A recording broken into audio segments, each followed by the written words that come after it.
Hello and welcome to the October 20th, 2024 episode of Nick's News. I am your host, Nick, brought to you by Some Budget Studios. That's right, we're investing in this.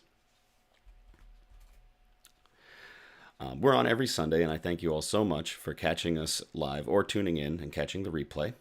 You can catch us live on Facebook and YouTube. We are simulcasting. Hooray. This is a program dedicated to bringing some good news to counter all of the bad news that we're bombarded with on a daily basis, with the hope of bringing a little bit of joy back to the world. Several of our articles are pulled from goodnewsnetwork.org and goodgoodgood.co, but we do appreciate everything sent in by you, the viewers. And eventually I will memorize my intro. I've only been doing this for a while now. You'd think I'd have it down. Oh boy. It's going to be a fun one. My voice is in shreds. I had a fun, exciting weekend that involved a lot of talking. So hopefully we can get through this and everyone can put up with what has been coined my LARP daddy voice. Our news brew for today is going to be a really cool one. It is, let me grab this giant can of beer. So this is Voodoo Ranger IPA by Belgium Brewing. It is a 7% ABV IPA, and it was suggested to us by our Nick's Newsie, Eliza, several months ago, but I never got around to getting a can and drinking it. So now I got one. So we are going to do Voodoo Ranger IPA, which is the flagship for the Voodoo Ranger series of beers from New Belgium. So Eliza, thank you very much for sending in this suggestion. We don't need the Balisong bottle opener because obviously it's a can, so let's get a good crack on this. And today we'll be drinking it out of my amazing Spider-Man pint glass.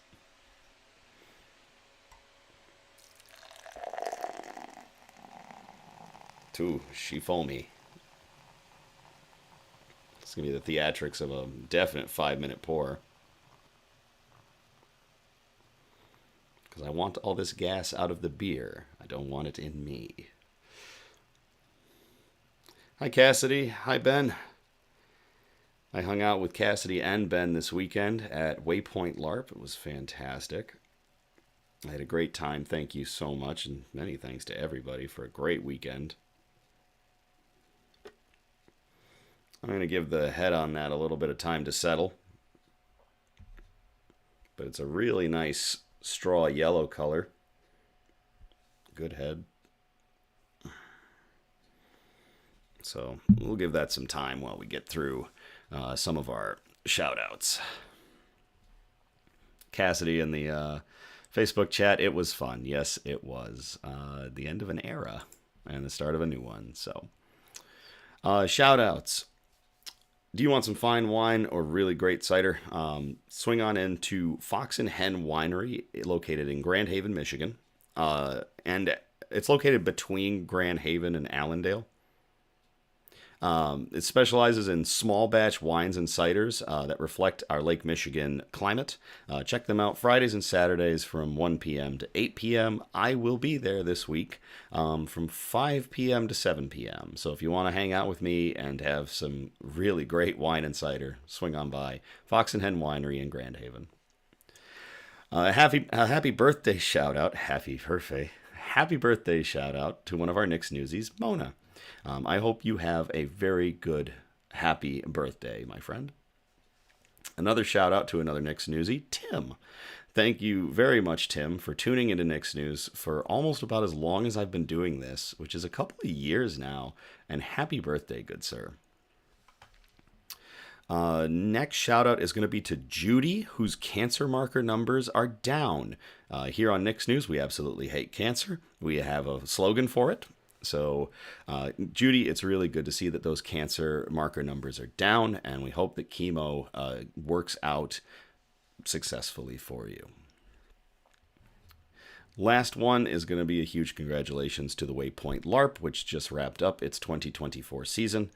I've been enjoying Waypoint LARP. There were a few years where I missed it when I was back in school, but I've been to, I was at the first events for it, and it's amazing seeing the game that it has become from its humble beginnings. So to Waypoint LARP and everybody involved, thank you very much for an amazing year, and I can't wait to see what 2025 has in store.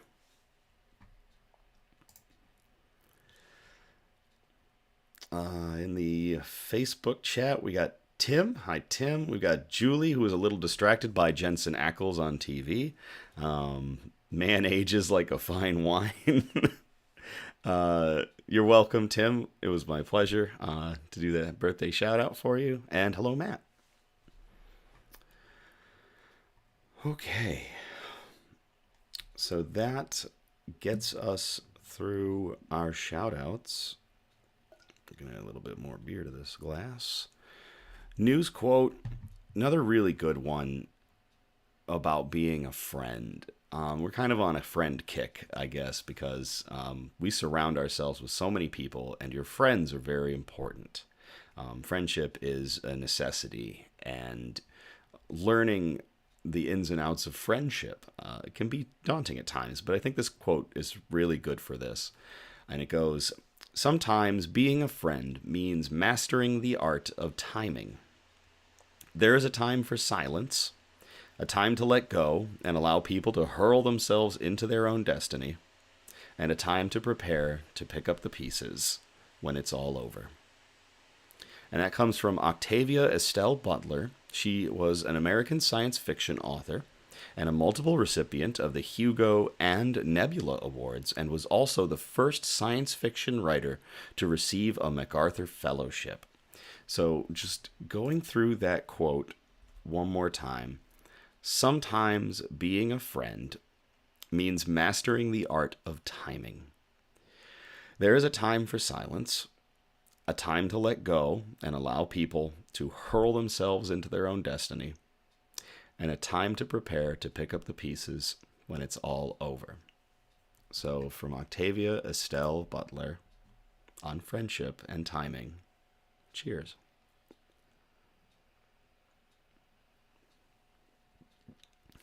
Ed checking in the Facebook chat. Hello, Ed. Julie saying she loved the quote. Julie, I loved that quote too. I'm going to hold on to that one. Matt saying, cue the Beatles.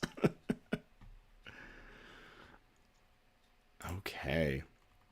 Bug update. So, some of you are aware that I have a Instagram now for Nick's News. There is a Nick's News Instagram. Link is in the descriptions. And it's available if you go to the Facebook page. There's a link for it there too. I'm going to use that Instagram to post some behind the scenes stuff for Nick's News, and also some exclusive posts that'll be there. Just fun little things. And this is one of them. We have a new bug. My menagerie of fauna that I care for has grown yet again. And I don't know if you can see it, but that tank is new. So that one right there is Ripley. Elmira is now off screen, and now there's this one. So what's in that tank, mind you? I don't know if I should reveal it yet. It's a new bug that's joined our ranks. I plucked it from the chill of Michigan fall to provide it a nice warm home, and it's doing very well. I may release it on the next Nick's News Flora and Fauna. We might buck the trend of doing plant bug, and that way on Tuesday, y'all will be able to see her. Or I might post her exclusively on the Instagram, or at least the reveal for her, and then we'll do a Flora and Fauna episode down the road. I don't know. I like keeping it in suspense, but I think I'll tell you her name. And producer Donna actually really helped me with this one, and I really like it. Her name is Madeline, the Goblin Queen. And she's quite beautiful. But yeah, Madeline has joined the ranks of my Flora and Fauna. Julie saying, cue the swarm in the Facebook chat. Hello, Rebecca, tuning in the Facebook chat. Julie also saying to do the Insta. So maybe I will do an Insta post tomorrow. Or, yeah, I could do an Insta post maybe tomorrow or Tuesday about our new bug. Elmira buried her water dish again. She did some major excavation and decided to put all of the dirt into the water dish. It's probably because I was gone and she is spiting me. And Ripley is scuttling around just fine. Everybody's looking happy and healthy, so all of the bugs are good.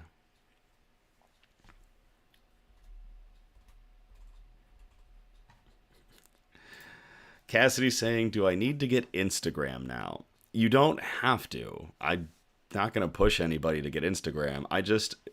Facebook, if you don't have one, it just bugs you over and over and over, especially if you have a business page like Nick's News is set up to be. So I decided, why not? I'll just make an Instagram page and I'll just put fun little behind the scenes stuff on it. So trying something else, something new out. But obviously you'll be able to still get all the content on the YouTube and the Facebook page. It just might be a little bit later than the Instagram post. So Madeline's going to get shown here on the page for sure. It's just I might show her first on Instagram. So Matt saying Nixie business. Cassidy, you kids and your social media.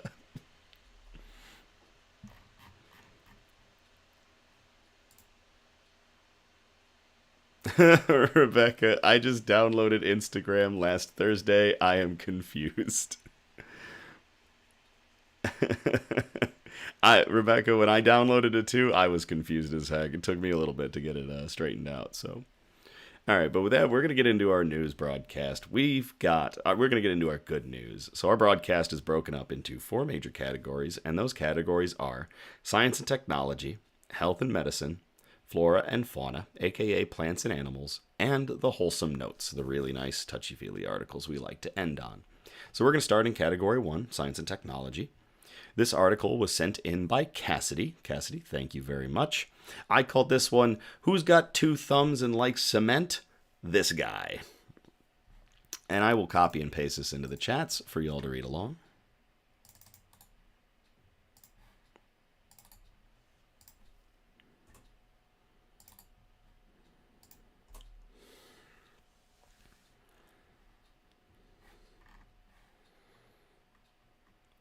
Zero-cal cement production processes take CO2 out of the equation. This comes from New Atlas. It was posted on October 15th of 2024 by Abhimanya Ghoshal. After a decade in the works, researchers at the University of California, Los Angeles have successfully devised a way to produce cement with 98% less CO2 than traditional methods. The UCLA team achieved this by decomposing limestone, the key raw material involved in making cement, to access calcium oxide, aka lime, without releasing carbon dioxide in the process. The team is calling this method Zero-Cal, short for zero carbon lime. It's a big deal because there's a massive opportunity to reduce global greenhouse gas emissions. Traditionally, heating limestone in a kiln to produce lime results in 1 pound of CO2 emitted for every pound of cement produced. When I was in college, I did several reports on cement and making cement in different ways to make concrete more cost effective and also produce less CO2 emissions. So anytime we get these interesting concrete articles, I love going over concrete. So Zero-Cal skips the aforementioned fossil fuel-powered process of heating limestone. Instead, it starts with dissolving the sedimentary rock feedstock in a water-based solution containing a common industrial acid. Next, calcium is separated via membrane nanofiltration. Finally, an electrochemical process is carried out to produce calcium hydroxide, a zero-carbon precursor for cement and lime production. That goes beyond just reducing the emissions from processing limestone to just 1.5%. It addresses the carbon emissions resulting from limestone's decomposition while providing clean hydrogen and oxygen to heat the cement kiln, notes team lead Gaurav Sant. Second, it enables on-site decarbonization while making use of existing kilns and limestone feedstocks without having to build separate carbon capture and storage facilities. Charlie chiming in the Facebook chat, fuck yeah, concrete. Oh, my laugh is, my LARP daddy laugh is terrible. Oh my gosh, I just heard myself. While zero cal is indeed impressive, the process isn't yet perfect. It uses more energy than traditional methods and still uses a lot of water. That said, research into simplifying unit operations and better utilization of the electrolytically produced acid and base co-products is underway. That could eventually help zero cal achieve energy use parity. The research team is collaborating with India's largest cement manufacturer, Ultratech Cement, to build a demonstration plant that will produce several metric tons of lime per day using the zero cal process. Cement production accounts for 8% of CO2 emissions worldwide. Hopefully, we'll start seeing this process and others like it go mainstream in the near future and make a dent in that figure. The main challenges to this endeavor are cost and energy input. Low-carbon cement is simply more expensive to produce and still requires vast quantities of power and water. Plus, margins on regular cement are already thin, so we'll need to see more innovation in this space before green options become the norm around the world. A paper on the project has been published in the American Chemical Society's journal Sustainable Chemistry and Engineering. Apart from Zero Cal, there are a couple of other notable projects we've seen that rethink cement. In May, we learned about Cambridge University researchers chucking used concrete into steel processing furnaces to produce reactivated cement, an article that we actually covered back in that month, I believe, on Nick's News. It's a byproduct while purifying iron. I think I used that one specifically because I work at an iron foundry, so any sort of foundry processes too are really cool to me. The process could make for completely carbon zero cement while using renewable energy. There's also Sublime Systems, which presented a zero-carbon cement solution using a novel electrochemical process last year. It landed a $75 million investment from global cement giants Holcim and CRH just last month. The MIT spinout is set to open a commercial plant in the U.S. with a capacity of 30,000 tons per year in 2026. So, to everybody involved with the UCLA team of producing zero cal cement, and to Cassidy for sending in that article, cheers.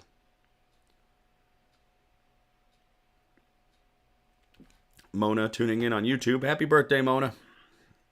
I'm not gonna lie, Voodoo Ranger is kind of like a purchase it anytime you want beer. It's not like some of the really special craft beers that we do here on Nick's News. I can drink Voodoo Ranger. It's light, it's refreshing. It's it's got some good citrus to it. It's a pretty crushable IPA.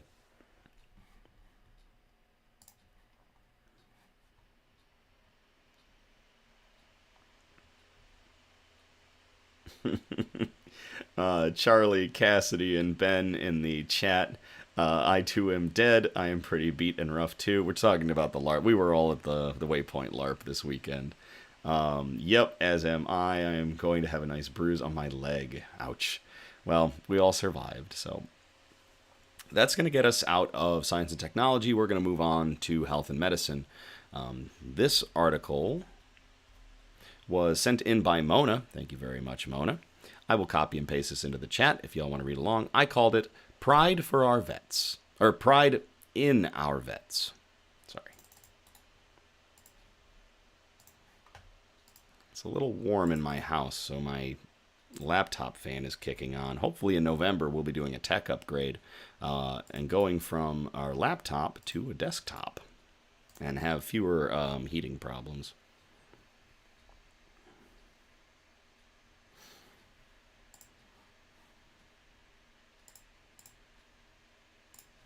It is just screaming right now.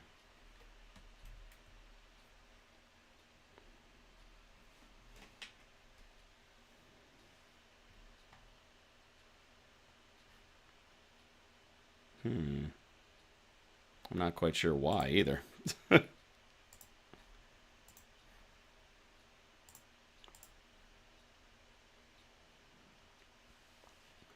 Okay, while we wait for this to cool off, Cassidy in the chat, in the Facebook chat, hashtag 2 days from retirement. It was a very eventful LARP. All right, let's get into our article. Pentagon changes discharges for 800 plus vets kicked out for being gay. About 820 veterans previously kicked out of the military for their sexual orientation will have their dismissals upgraded to honorable discharges following a year-long review of their service records. I apologize. This was posted in the Military Times on Tuesday, October 15th, 2024 by Leo Shane III. I should have gotten into that. I apologize. I went right into the article because it's an interesting read. So again, 820 veterans, about 820 veterans that were kicked out of the military because of their sexual orientation are having their status upgraded to honorable discharges after a year-long review of their service. The upgrades were announced Tuesday morning by Defense Secretary Lloyd Austin, who said the effort was undertaken to redress the harms done by Don't Ask, Don't Tell and other policies on these former service members. The review was prompted by complaints among veterans that the process for upgrading discharge status was overly complicated and adversarial. The changes mean that those veterans, for the first time, will be able to access certain VA education, health, and financial benefits, a potential windfall for them and their families. So we put this into health and medicine because these about 820 members can now access VA benefits, an absolutely crucial means for veterans to be able to get health and financial assistance. So it's health related. The military's Don't Ask, Don't Tell policy was put in place in 1993 as a compromise to allow some level of military service for gay, lesbian, and bisexual individuals. But advocates said the policy was enforced erratically and discriminatorily, and forced those troops to keep secrets about their personal lives from friends and commanders, to the detriment of unit cohesiveness. Nearly 13,500 service members were forced out of the military under the policy, according to Defense Department records. The policy was repealed in 2011, allowing LGBT individuals to serve openly in the ranks for the first time. In his statement Tuesday, Austin said that because of military review policies in recent years, 96% of the individuals forced out of the service under the law have now been awarded honorable discharge status. We will continue to honor the service and the sacrifice of all our troops, including the brave Americans who raised their hands to serve, but were turned away because of whom they love, he said. We will continue to strive to do right by every American patriot who has honorably served their country. Defense officials said individuals eligible for upgrades because of the most recent review will be contacted by department staffers on next steps for getting appropriate paperwork and benefit applications.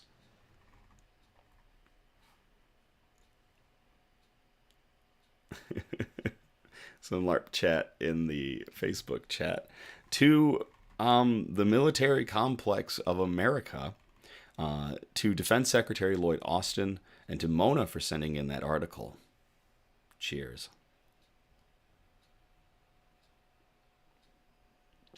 And another one to the veterans of the United States military for everything that you do. You deserve all of the benefits awarded to you and more. Cheers.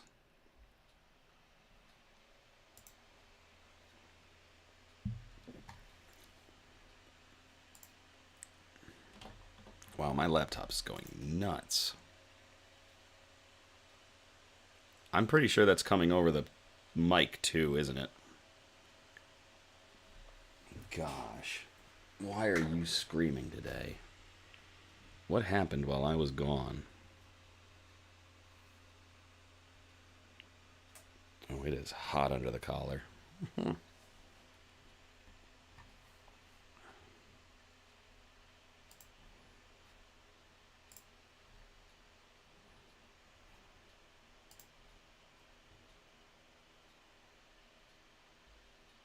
Come on, buddy, cool off.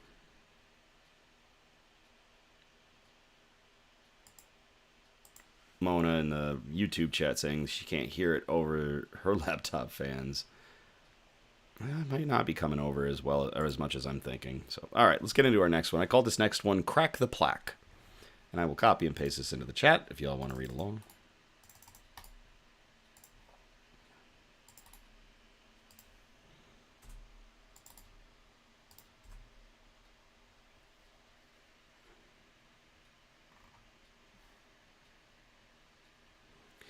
Targeted nanoparticles dissolve plaques, combat cardiovascular disease. This was posted to Industry Tap Into News on October 19th of 2024 by Nidhi Goyal. It's just a nice little health article. It's not a big news article, but that's fine. Health articles are fine like this. So, inflammation of the arteries is a leading cause and key factor in the development of cardiovascular disease, the top cause of death in the United States. This inflammation contributes to the buildup of harmful plaque within the arteries. Consequently, advanced therapies are needed to specifically target the inflammation. To address this need, researchers at Michigan State University oh, the LARP voice, developed an innovative nanoparticle-based nanotherapy. This infusion precisely targets inflamed areas and stimulates the immune system to help clear arterial plaque. So far, these researchers have made significant strides in the fight against cardiovascular disease. A novel nanoparticle therapy has shown remarkable success in reducing plaque buildup in arteries, offering hope for a new approach to treating this global health challenge. The innovative treatment uses specially designed nanoparticles that target and break down plaque, the fatty deposits that can narrow arteries as well as lead to heart attacks and stroke. Acting like microscopic Trojan horses, these tiny particles penetrate the plaque and trigger a process that promotes its removal. Furthermore, in preclinical studies, this nanoparticle therapy has shown promising results in both mice and pigs. Researchers observed significant reductions in plaque formation and inflammation, suggesting that this approach could be a viable option for patients at risk of cardiovascular disease. Ultimately, the development of this new therapy marks a major breakthrough in cardiovascular medicine. By offering a targeted and effective way to combat plaque buildup, researchers aim to improve countless lives and reduce the devastating impact of heart disease. So to everybody involved at Michigan State University in a breakthrough new way to treat plaques in arteries and veins using nanoparticles, cheers.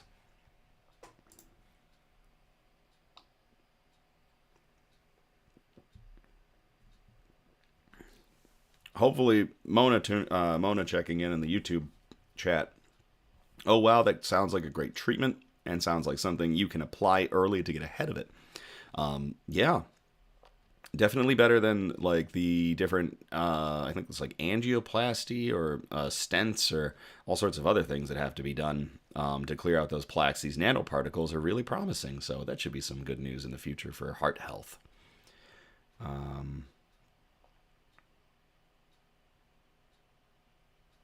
Charlie in the Facebook chat suggesting hot toddy or just warmed honey and lemon. Probably to soothe my LARP daddy voice. Oh gosh, I can't laugh. All right. So that gets us out of health and technology or health and medicine. We're going to move on to category 3, flora and fauna, aka plants and animals. This article that we have comes from Charlie. So Charlie, thank you very much for sending this in. I called it "An Apple a Day Keeps Extinction Away," and I will copy and paste this into the chat for y'all to read along.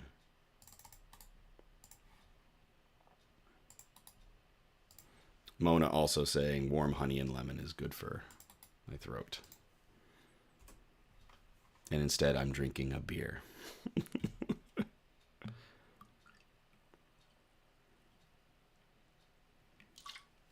Top myself off from this tall-ass can of Voodoo Ranger.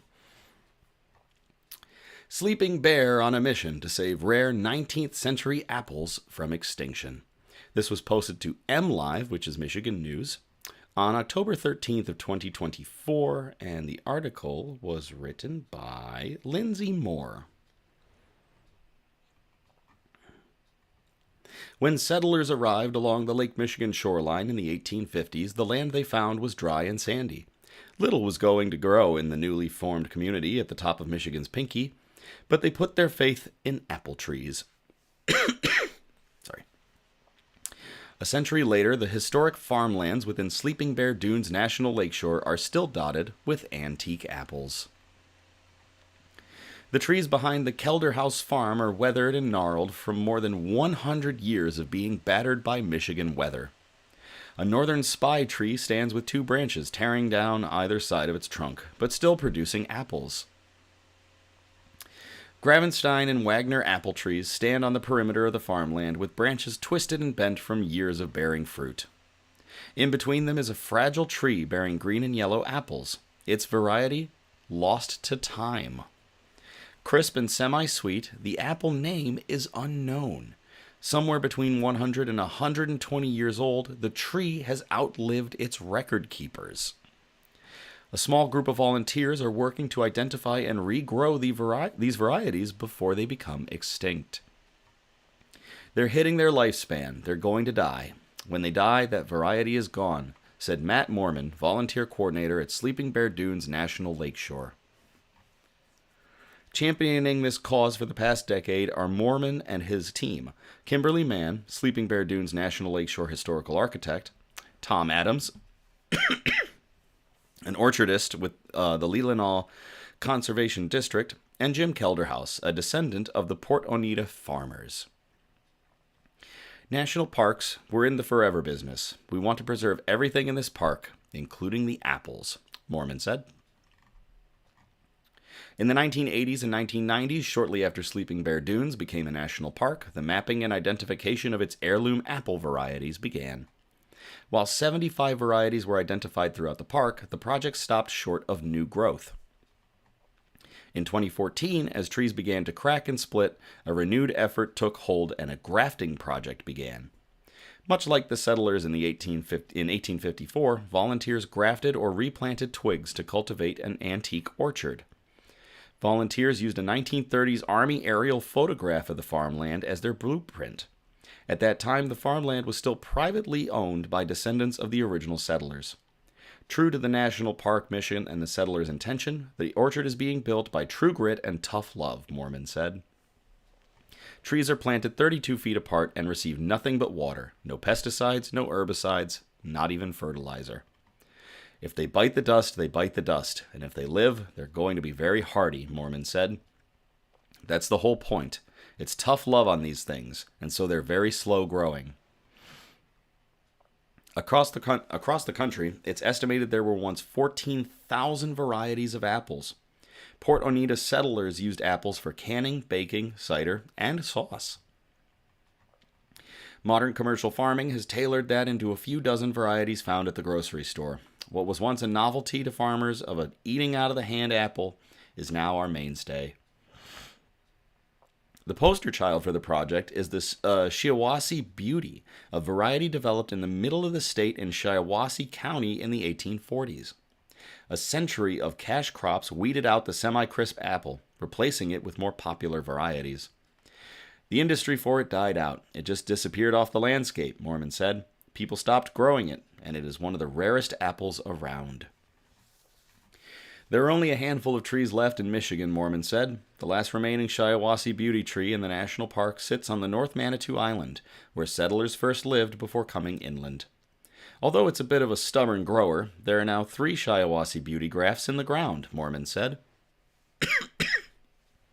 Ooh, this coughing. I'm going to have to wet my whistle. Last spring, a dozen volunteers grafted 100 trees, and with an 85% success rate, they're starting to see the project take hold. Across the park, there are now 86 new antique apple trees. In the last decade, more varieties have been identified as well, inching closer to 100 across the park. In a rare treat for national parks, Sleeping Bear allows visitors to pick antique apples from Port Oneida to take home. There's an emphasis on being gentle with these ancient trees. Visitors are asked to be mindful by only taking a bushel and not overpicking the scarce fruit.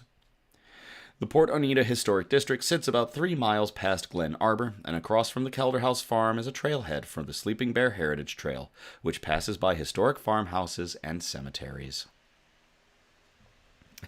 Rebecca in the Facebook chat, road trip to go get some historic antique apples.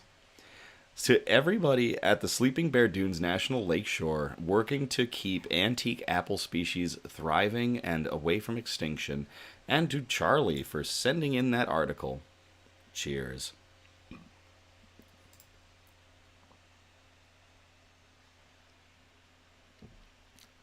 Producer Donna and Cassidy both throwing down the gauntlet, saying they're down for a road trip to these apple orchards. I am too. I really am. That would be an interesting little, like, Nick's News excursion, or just a fun friends excursion if we all just go out to this antique apple orchard. It's really neat.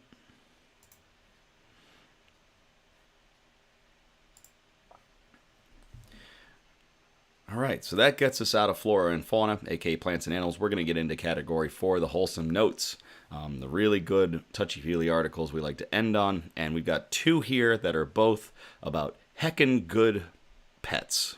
Really heckin' good pets. So, ooh. All right. Julie is also in. Ben is also in. Let's ride. Let's go. So this first one I called March for Inclusion. And I will copy and paste this in the chat if y'all want to read along.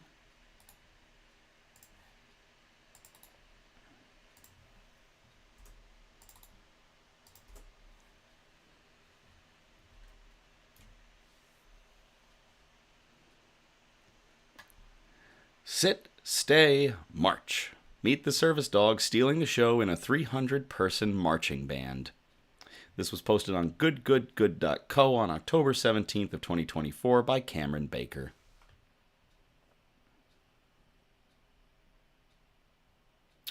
Matt in the chat saying, my dad just had a heart surgery to install a Watchman implant.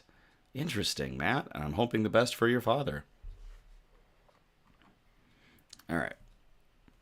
Winnie, an adorable golden retriever, has always been a star in her owner, Gabby Reeson's eyes. The service dog assumed her position with Reeson, who has postural orthostatic tachycardia syndrome, which is often referred to as POTS, about 18 months ago. The college sophomore, who now studies at the University of Northern Iowa, started at a different college, but realized she needed more help participating in band and theater due to her disability. The Panther Marching Band has welcomed her and her furry accommodation with open arms. Winnie has joined the UNI Marching Band as an unofficial member, and now the whole world is seeing how much of a star she truly is. I'm part of the marching band, Rayson told KCRG News. So she is too. While Winnie has embraced the extra attention, she hasn't let the fame go to her head. There's so many people watching her, and she eats it up, Reeson said in a blog post shared by UNI.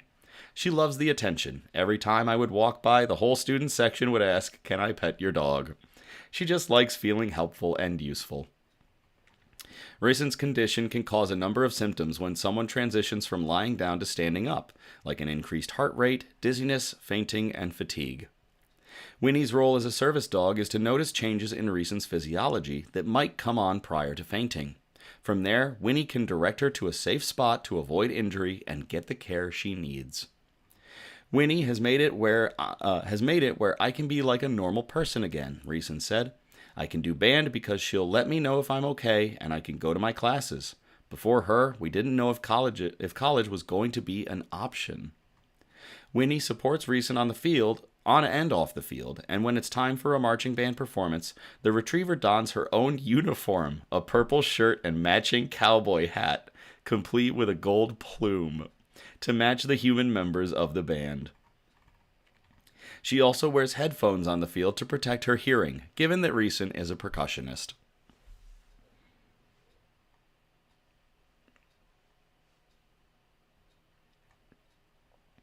Of course, it took a moment to ensure that Winnie would feel at home with the musicians.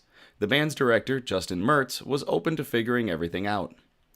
When I came in, we weren't sure if I was going to march or if I was just going to be in the front line, Reeson said of her position in the band.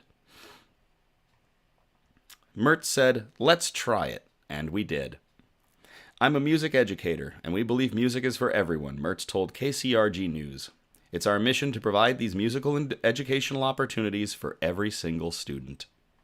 According to Reeson, Winnie is still working on her spatial awareness, but she's gotten the hang of marching forward and backward with the Panthers. Honestly, I think she's a better marcher than me, Reeson joked. She's just really good at adapting to any situation I put her in. Now making national headlines, Winnie has won the hearts and audiences everywhere. But at the end of the day, Reeson is proudest not of her dog's musical inclinations, but of her ability to make the world easier to navigate. Obviously, I don't have a visible disability, so some people look at me and wonder why I need a dog, Reeson said. At UNI, I walk around and everyone gets excited to see a dog. It just makes me feel good. I belong here. That is awesome. To Winnie, the golden retriever, and her owner, Gabby Reeson, part of the University of Northern Iowa Marching Band. Cheers.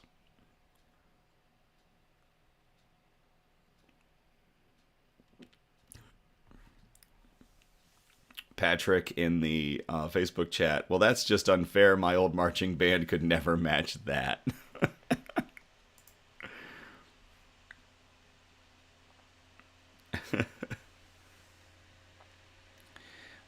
All right, so that's going to bring us to our last article. I will copy and paste this into the chat.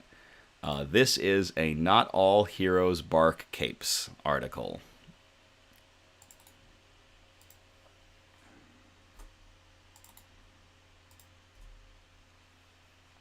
Rebecca has an emotional support animal, so they think this is awesome. Very cool, Rebecca.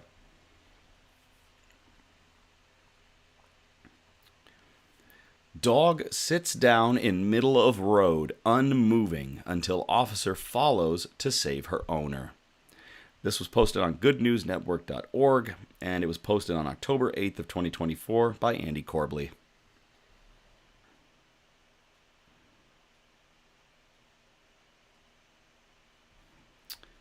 Gloria in the YouTube chat saying, wish they had a dog for their issues. Wasn't allowed in marching band because of a colostomy bag and playing the trombone. I'm sorry to hear that, Gloria. All right, back to the article. From Washington State comes the story of a senior citizen being saved by his senior canine who risked her life obstructing traffic in order to find help. On September 25th, the unnamed 84-year-old owner of the beautiful pooch named Gita fell, hurt his leg, and couldn't move. Let me grab a drink real quick. There we go. Gita then ran down to the main road where she stood on the paving lines waiting for someone to stop. That someone was Deputy Wright, who was patrolling that particular area of Stevens County.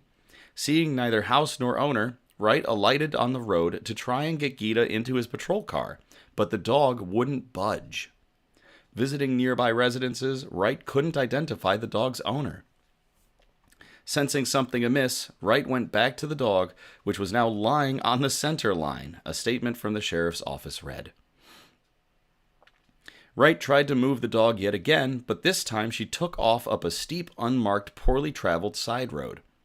Wright followed the dog, and it led him to a small summer cabin. He began checking around the area and observed an elderly male lying on the ground calling for help a short distance from the cabin. The 84-year-old male, who also had other medical conditions needing regular medications, had fallen and injured his leg. He had laid there for hours and may have had serious consequences if he had not been found. We credit Gita for saving his life that day. The loyalty and heroism of our furry friends never cease to amaze us, the officer wrote.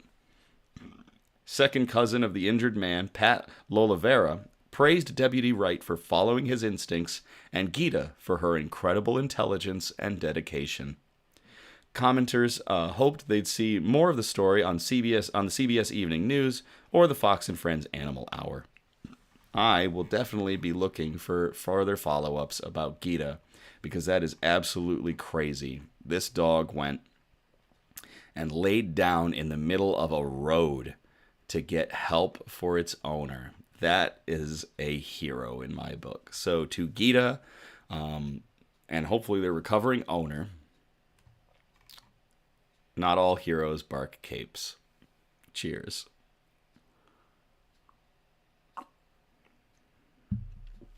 Definitely a good pupper.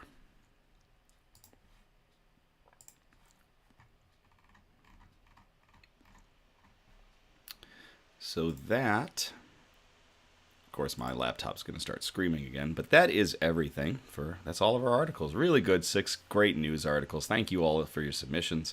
Thank you all again for tuning in or catching the replay on the Nick's News Facebook page or the YouTube page. Again, we're live every Sunday, and our next episode will be on October 27th, 2024. I encourage participation, so by all means, you can, if you feel inclined, you can post suggestions for news brews, for shout-outs, for news quotes, and especially for articles that we can present on future episodes. If possible, I appreciate like a variety of articles across our categories, and those categories, again, are science and technology, health and medicine, flora and fauna, aka plants and animals, and wholesome notes. You can message us on Facebook or on Instagram, or you can email us at somebudgetstudios@gmail.com. I check it daily, so feel free to like, subscribe, or comment on our Facebook, YouTube videos, Instagram posts if you want to get that good news and joy into the algorithms. We're still trying to figure out how the algorithms work, obviously, and I'm not going to tell you to do anything, but I will kindly ask if you feel like it. Like, subscribe, comment to our Facebook and our YouTube stuff. It's really, every little bit is appreciated. As always, thank you again. I love you all. It's been great. And have a great night. And I am going to play us out.